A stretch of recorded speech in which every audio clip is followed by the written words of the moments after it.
Assalamualaikum warahmatullahi wabarakatuh. Bismillahirrahmanirrahim. Alhamdulillahi rabbil alamin. Wassalatu wassalamu ala asrafil anbiya wal mursalin wa ala alihi wa sahbihi ajmain. Segala puji bagi Allah yang Maha Pengasih dan Maha Penyayang, yang telah melimpahkan rahmat dan nikmat yang tak terhingga kepada kita semua.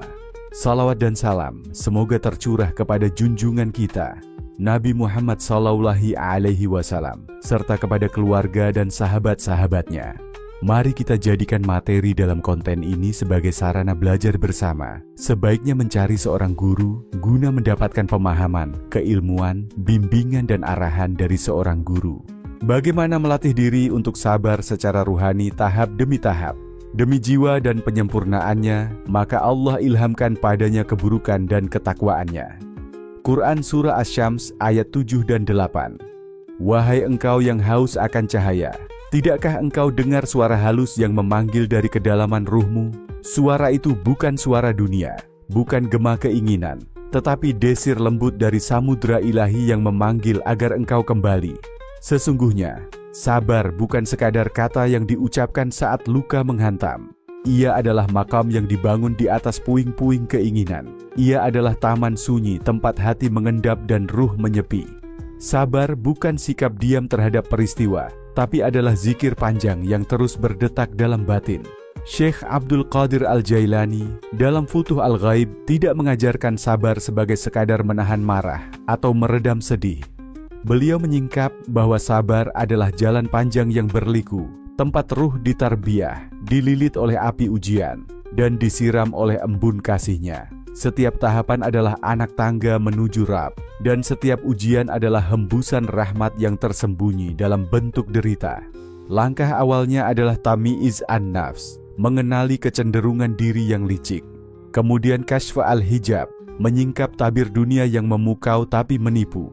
Lalu tazkiyat al-qalb, menyucikan hati yang sering terikat pada bayangan fana. Dan setelah itu, barulah ruh mampu mencicipi thamrat as-sabr, buah manis dari sabar yang dijaga. Namun perjalanan belum usai. Ada tajrid dan tafwad, melepas segala kehendak pribadi dan menyerah seutuhnya kepadanya. Hingga pada puncaknya, fana as-sabr, lenyapnya perasaan sabar itu sendiri, karena yang ada hanyalah Dia. Di ujung jalan, sabar tak lagi tampak sebagai perjuangan, melainkan sebagai cinta. Cinta yang sunyi, cinta yang meleleh dalam keheningan malam, cinta yang tak butuh alasan. Maka marilah kita menapaki jalan ini bukan dengan langkah terburu-buru, tapi dengan nafas yang panjang, dengan batin yang senantiasa menoleh ke dalam. Karena sabar bukanlah permukaan, tapi samudra dalam yang hanya bisa dijelajahi oleh mereka yang berserah total kepada kekasih sejati. Tamyiz an-nafs, mengenali keinginan diri. Pada awal perjalanan ruhani, seorang hamba mesti terlebih dahulu duduk dalam sunyi batin untuk memandangi wajah sejatinya yang tersembunyi, nafs. Nafsu bukan sekadar dorongan untuk makan, tidur, atau marah. Ia adalah bisikan yang lembut namun licik, mengajukan keinginan yang kerap disangka sebagai suara hati. Namun jangan tertipu, karena tidak semua yang muncul dari dalam berasal dari cahaya. Sebagian berasal dari bayangan. Syekh Abdul Qadir Al-Jailani mengajarkan bahwa tamyiz an-nafs, yaitu upaya mengenali dan memilah keinginan diri, adalah dasar utama bagi setiap pejalan ruhani yang ingin memulai langkah sabarnya. Ia menulis bahwa banyak orang merasa sabar, padahal yang ia tahan hanyalah keinginan lahir, sementara batinnya tetap menuntut, tetap menggenggam. Nafsu itu seperti air yang tenang di permukaan, namun deras di bawahnya. Ia tidak selalu hadir dalam bentuk keburukan yang nyata. Kadang ia membungkus dirinya dengan amal soleh yang dicampuri harapan tersembunyi akan pujian, atau ibadah yang berlumur keinginan akan pertolongan duniawi. Maka mengenali nafsu memerlukan keberanian batin untuk berkata, apakah ini demi Allah atau demi diriku sendiri? Syekh menyarankan latihan perenungan terus-menerus, muhasabah, dan menjauhkan diri dari keramaian yang menutupi cermin batin. Dalam keheningan, suara hakiki muncul. Disitulah sabar mulai dibangun, bukan dengan menolak dunia secara lahir, tapi dengan menyadari akar dari segala dorongan batin. Sabar sejati tumbuh bukan dari penyangkalan, tetapi dari kejernihan. Seperti bunga yang mekar dalam cuaca yang tepat, sabar juga hanya tumbuh dari tanah batin yang bersih dari kabut kepentingan diri. Syekh berkata, seseorang tidak akan mampu bersabar jika ia belum mampu mengenali apa yang dimaui oleh jiwanya. Kata-kata ini menyentak kesadaran kita.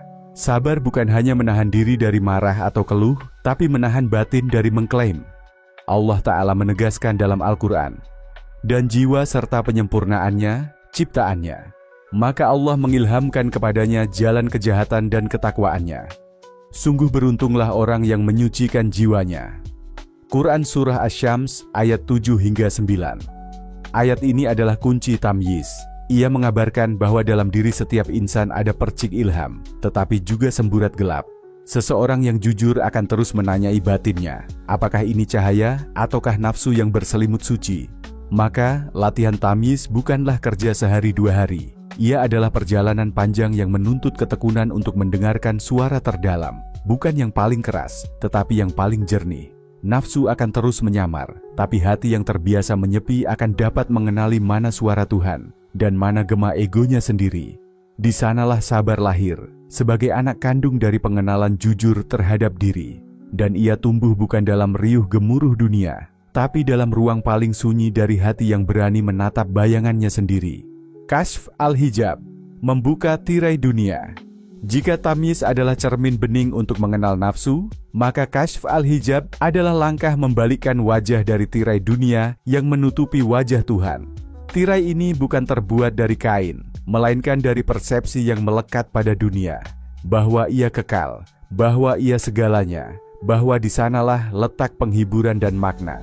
Dunia seperti panggung sandiwara yang memesona, namun semua pemerannya adalah bayang-bayang. Ia bisa membius hati jika tidak dibuka dengan mata makrifat. Syekh Abdul Qadir Al-Jailani menulis, dunia ini adalah hijab antara engkau dan Tuhanmu. Jika engkau terlalu mencintainya, engkau akan buta dari kekasihmu yang sejati. Maka membuka tirai dunia bukan berarti meninggalkan dunia secara fisik, tapi membebaskan batin dari cengkeraman pesonanya. Dunia tetap dijalani, tetapi hati tidak tertawan. Kasyf al-Hijab adalah latihan sabar dalam bentuk yang lebih halus dan tajam. Sabar untuk tidak tergoda. Sabar untuk tidak terperangkap dalam ilusi kenikmatan yang fana. Dunia hadir seperti pelangi setelah hujan, indah, namun tak tergenggam. Maka sang salik diajak untuk berjalan di atas bumi, namun dengan mata yang menatap langit. Banyak hijab yang menghalangi, cinta harta, kehormatan, pujian manusia, bahkan ibadah yang mengharapkan balasan duniawi.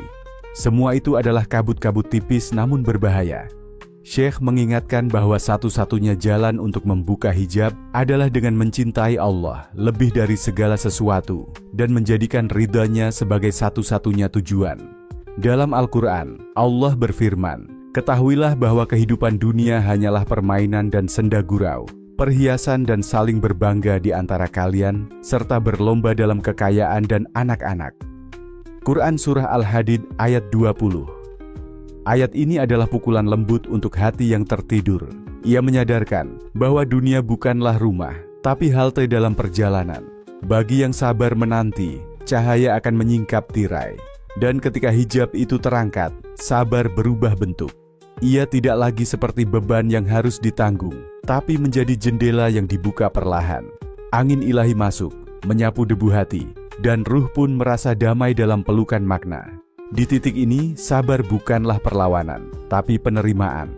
Bukan penghindaran, tapi penyingkapan.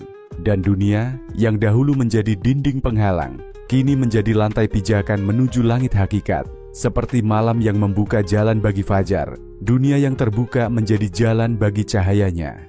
Tazkiyat al-qalb, pembersihan hati dari keterikatan. Setelah hijab dunia tersingkap dan cahaya ketuhanan mulai membelai pandangan batin, langkah ruhani berikutnya adalah menyucikan bejana tempat cahaya itu tinggal, hati. Tazkiyat al-qalb bukan sekadar membersihkan hati dari dosa-dosa lahir, tetapi lebih dalam, membersihkan dari keterikatan, baik kepada dunia, kepada makhluk, bahkan kepada diri sendiri. Syekh Abdul Qadir Al-Jailani menegaskan bahwa hati yang masih terikat kepada sesuatu selain Allah akan menolak cahaya sabar yang sejati. Sebab sabar bukanlah tindakan sesaat, melainkan keadaan ruh yang hanya bisa berdiam dalam hati yang bersih. Seperti kaca yang penuh debu tak bisa memantulkan cahaya, hati yang kotor tak akan dapat memantulkan kesabaran ilahiyah. Tazkiyat al-qalb adalah proses mengikis keterikatan secara halus dan bertahap. Ia ibarat angin malam yang perlahan menyapu dedaunan kering di jalan sunyi batin. Ia bukan kerja kasar, tapi pelapisan demi pelapisan yang sabar dan lembut. Hati yang tadinya melekat pada nama, pada pujian, pada kepemilikan, diajak untuk melepas satu persatu dengan sabar dan ridha. Syekh berkata, jika engkau mencintai sesuatu selain Allah, maka engkau akan terganggu oleh keberadaannya, dan hati tidak akan bisa merasakan nikmatnya kehadiran Allah dalam keheninganmu. Maka tazkiyat al-qalb adalah jalan untuk menciptakan keheningan suci itu. Hening dari keinginan, hening dari keluhan, hening dari tuntutan. Tazkiyah bukanlah nihilisme atau penghapusan rasa, melainkan pembeningan rasa. Seseorang tetap merasakan sedih, gembira, kehilangan, atau keberhasilan, tetapi hatinya tidak lagi diguncang oleh semua itu. Ia hadir, namun tidak tenggelam. Ia peduli, namun tidak terikat. Hati semacam inilah yang siap menjadi wadah sabar. Allah berfirman dalam Al-Quran, sesungguhnya beruntunglah orang yang menyucikan jiwanya, dan sungguh merugilah orang yang mengotorinya. Quran Surah Asy-Syams ayat 9 dan 10. Dan dalam hikmah sufi, tidak cukup bagiku seluruh langit dan bumi, tetapi cukup bagiku hati seorang hambaku yang mukmin, yang bersih dan lembut. Lembutnya hati bukan datang dari pengalaman hidup yang mudah, tetapi dari latihan melepaskan. Maka sabar di sini adalah kesanggupan untuk membersihkan dengan istiqomah, untuk terus mengikis keterikatan hingga yang tinggal hanya kehendaknya. Setiap kali hati ingin menggenggam, ia mengingat, tidak ada yang patut digenggam kecuali Allah. Tazkiyat al-qalb menuntut sabar dalam bentuk paling intim, sabar dalam menghadapi bisikan diri, sabar untuk tidak membalas ketika disakiti, sabar untuk tidak bersuara saat ingin diakui, sabar untuk menunggu saat hati belum sepenuhnya merdeka. Syekh mengajarkan bahwa pembersihan hati bukan tugas sehari atau sebulan, tapi perjalanan seumur hidup. Namun siapa yang bersabar dalam menyucikan hatinya, akan disambut oleh kelembutan dari langit. Ia akan mulai merasakan bahwa sabar bukan lagi beban, melainkan kenikmatan. Sebab dalam hati yang bersih, sabar menjelma menjadi taman, tempat ruh beristirahat, dan tempat kasih Allah bersemayam. Dan disitulah sabar menemukan bentuknya yang paling sejati. Bukan reaksi, tapi kondisi. Bukan sikap, tapi keadaan batin yang telah merdeka dari segala selainnya. Thamrat as-sabr, mengalami buah sabar secara batin. Setelah menapaki jalan pengenalan diri, membuka tirai dunia, dan membersihkan hati dari belenggu keterikatan, tibalah saatnya ruh merasakan embun manis dari kesabaran. Thamrat as-sabr. Ini bukan sekadar hasil akhir dari perjuangan batin, tetapi buah yang tumbuh perlahan dalam taman ruhani, yang dirawat dengan air-air mata, tanah ketulusan, dan cahaya istiqomah. Buah sabar tidak selalu tampak dalam bentuk materi atau kemudahan hidup. Justru ia lebih sering menjelma dalam bentuk ketenangan yang tak tergoyahkan, kelegaan dalam menerima takdir, dan kejernihan dalam memandang dunia. Syekh Abdul Qadir Al-Jailani mengajarkan bahwa buah sabar adalah rasa ridha yang mengalir di hati, bukan karena segalanya menjadi mudah, tetapi karena hati menjadi luas. Buah sabar adalah senyuman yang muncul saat kesulitan datang, bukan karena tidak terasa sakit, tetapi karena ruh telah memahami bahwa setiap rasa sakit adalah surat cinta dari Tuhan. Ia seperti mata air yang memancar dari batu keras, tak terlihat dari luar, namun mengalirkan kehidupan bagi siapapun yang bersandar padanya. Allah berfirman dalam Al-Quran, "Dan sungguh akan kami berikan cobaan kepadamu dengan sedikit ketakutan, kelaparan, kekurangan harta, jiwa dan buah-buahan. Dan sampaikanlah kabar gembira kepada orang-orang yang sabar." Quran Surah Al-Baqarah ayat 155. Syekh berkata, sabar adalah pohon yang pahit akarnya, namun manis buahnya. Maka ketika seseorang telah melewati kepahitan awal dan tetap teguh di jalan sabar, ia akan mulai mencicipi manisnya penghambaan. Setiap derita menjadi kenangan indah, karena dari sanalah ruh bertumbuh. Setiap luka menjadi jendela bagi cahaya Tuhan masuk. Buah sabar tidak tumbuh dari kemarahan yang ditekan atau kesedihan yang ditahan, melainkan dari penerimaan yang penuh kesadaran. Ia adalah hasil dari hati yang telah belajar untuk tidak bertanya mengapa, tetapi berkata, "Aku percaya karena Engkau yang memilih ini untukku." Saat buah sabar mekar, seseorang akan merasakan bahwa hidup bukan lagi medan perang melawan takdir, tapi taman penyerahan yang tenang. Ia akan berkata dalam hatinya, "Aku tidak memiliki apapun, maka aku tidak kehilangan apapun. Aku hanya milik Allah dan kepadanya aku kembali." Hadis Rasulullah SAW bersabda, "Sungguh menakjubkan perkara orang mukmin. Seluruh perkaranya adalah kebaikan. Jika ia diberi nikmat, ia bersyukur, dan itu baik baginya. Jika ia ditimpa musibah, ia bersabar, dan itu baik baginya." Hadis riwayat Muslim. Inilah buah sabar yang sejati. Kebeningan dalam menerima, kelegaan dalam pasrah, dan kemanisan dalam tunduk. Ia bukan cita-cita muluk, tapi anugerah bagi siapapun yang berani menetap dalam keheningan, berjalan dalam pengosongan diri, dan menanam kesetiaan kepada Allah di dalam sunyi yang panjang. Dan saat buah itu masak, hati pun menjadi seperti taman rahasia yang penuh wanginya keikhlasan. Dunia bisa membara, tapi hatinya tetap damai. Dunia bisa merampas apapun, tapi hatinya tidak merasa kehilangan. Tajrid wa tafwid, penyerahan total kepada Allah. Setelah ruh mencicipi manisnya buah sabar, ia mulai ditarik oleh cinta ilahi ke satu makam yang lebih tinggi dan lebih hening. Tajrid wa tafwid, penanggalan dan penyerahan total kepada Allah. Di titik ini, ruh tidak lagi sekadar bersabar atas ujian, melainkan melepaskan segala bentuk kendali atas hidupnya dan menyerahkannya kepada Sang Pemilik Takdir dengan keyakinan total. Syekh Abdul Qadir Al-Jailani menggambarkan tajrid sebagai proses menanggalkan seluruh atribut kepemilikan. Engkau tidak memiliki dirimu sendiri, apalagi memiliki nasibmu. Maka tajrid bukan hanya pelepasan dari dunia, tapi juga pelepasan dari keakuan yang paling halus, ego yang masih ingin menentukan. Sedangkan tafwid adalah menyerahkan seluruh urusan kepada Allah, tanpa syarat dan tanpa tawar-menawar. Ia bukan kepasrahan yang putus asa, tetapi kepercayaan yang lembut dan penuh cinta. Orang yang hidup dalam tafwid tidak lagi berkata, "Mengapa ini terjadi?" Tetapi, "Apa yang Engkau kehendaki dari ini, ya Allah?" Inilah makam di mana sabar bukan lagi perjuangan, melainkan kenikmatan. Sebab ruh telah yakin bahwa setiap hal yang datang dari Allah adalah baik, meski pahit di permukaan. Ia telah berhenti bertanya tentang masa depan, sebab ia hidup sepenuhnya di dalam kehendak Tuhan. Allah berfirman, "Dan bertawakallah kepada Allah, cukuplah Allah sebagai pelindung." Quran Surah Al-Ahzab ayat 3. Dan dalam hadis Rasulullah SAW disebutkan, "Jika engkau meminta, mintalah kepada Allah. Jika engkau memohon pertolongan, mohonlah kepada Allah.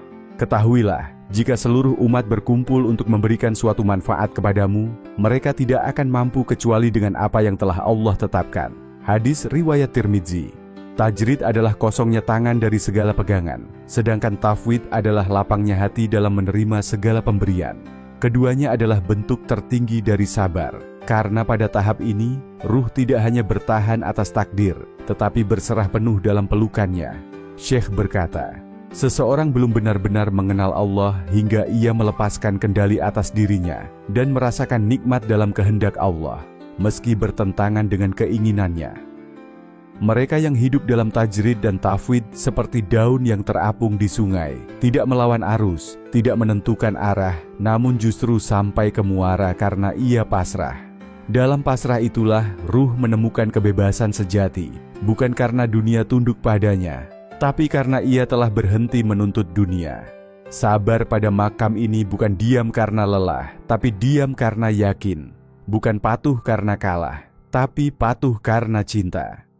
Inilah sabar dalam bentuknya yang paling tinggi. Sabar yang telah larut dalam kepercayaan murni bahwa tidak ada yang lebih baik bagiku kecuali apa yang telah Allah tetapkan. Fana as-sabr, lenyapnya perasaan sabar, itu sendiri. Fana as-sabr adalah makam yang begitu halus, tempat di mana ruh melampaui bahkan rasa bahwa ia sedang bersabar. Di sini kesabaran tidak lagi menjadi sesuatu yang diupayakan atau disadari, karena sang hamba telah larut sepenuhnya dalam lautan kehendak Allah. Ia tidak lagi berkata, "Aku sedang bersabar," sebab tiada lagi aku yang tersisa untuk mengklaim sesuatu.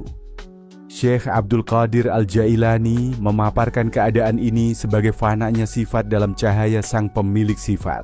Seperti lilin yang meleleh dalam pelukan api, kesabaran hamba larut ke dalam sabar ilahi.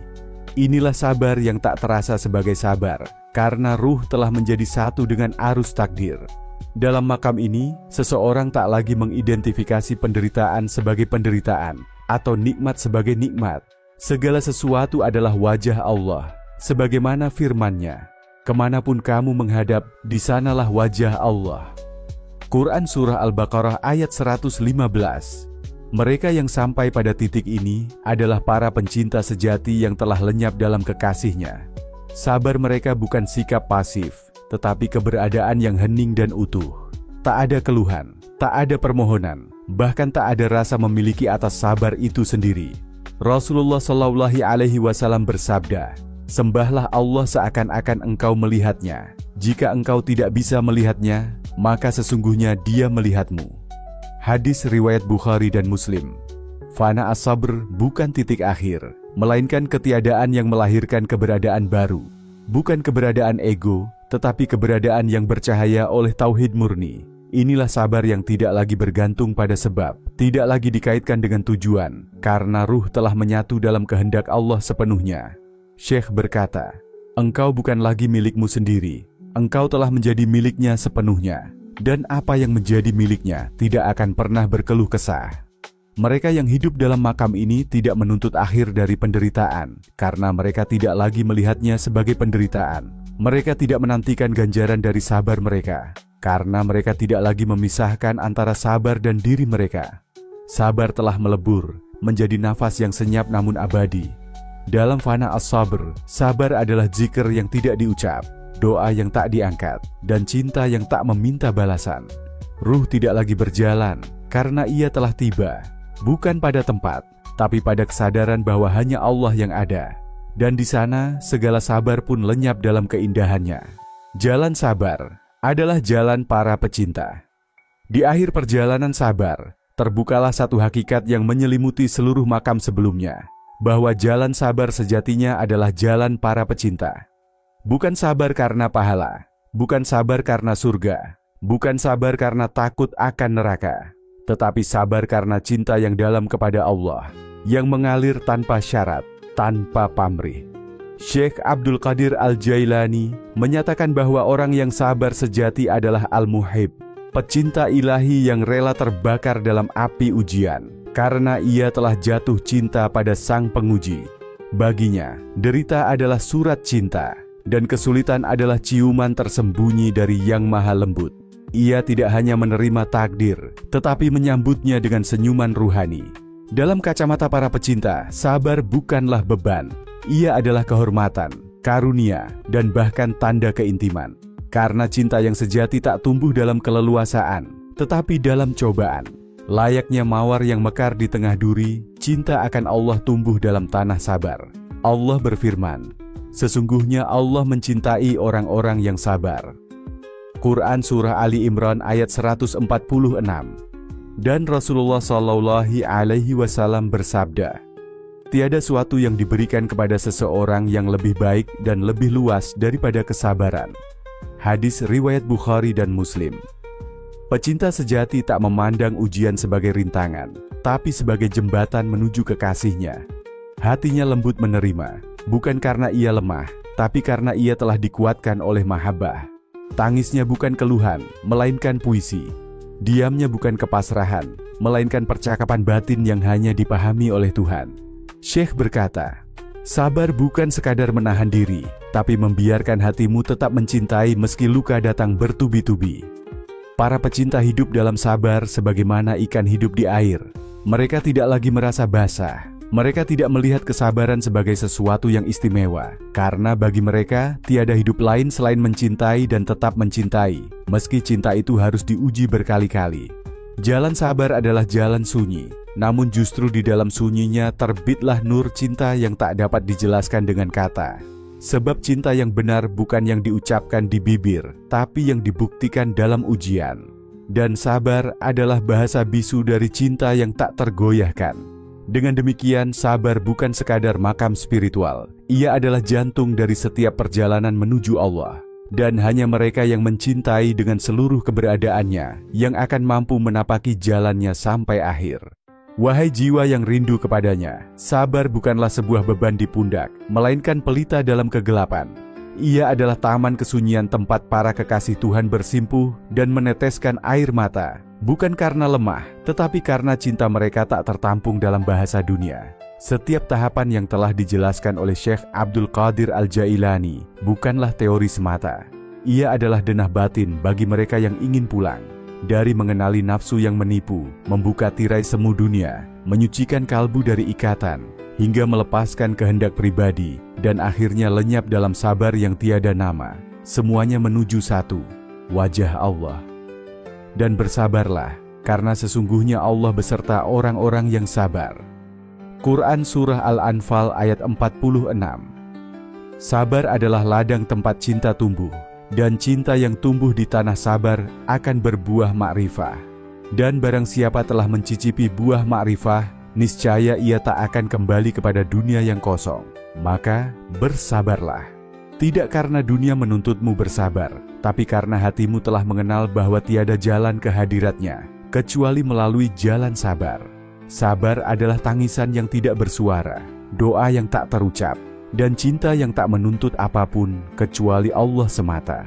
Ya Allah, jadikan kami para pejalan di jalan sabar, dan masukkan kami ke dalam barisan para pecintamu, yang tak berkeluh kesah selain kepadamu, yang tak bersandar selain padamu, dan yang tak berharap kecuali pada wajahmu yang maha indah. Amin. Wallahu a'lam bishawab. Demikian narasi tentang bagaimana melatih diri untuk sabar secara ruhani tahap demi tahap dalam kitab Futuh Al-Ghaib Syekh Abdul Qadir Al-Jailani. Semoga apa yang disampaikan tadi dapat memberi manfaat dan kebaikan bagi kita semua, amin. Semoga Allah Subhanahu wa Ta'ala menuntun kita menuju jalan yang diridhoinya. Akhirul kalam. Wassalamualaikum warahmatullahi wabarakatuh.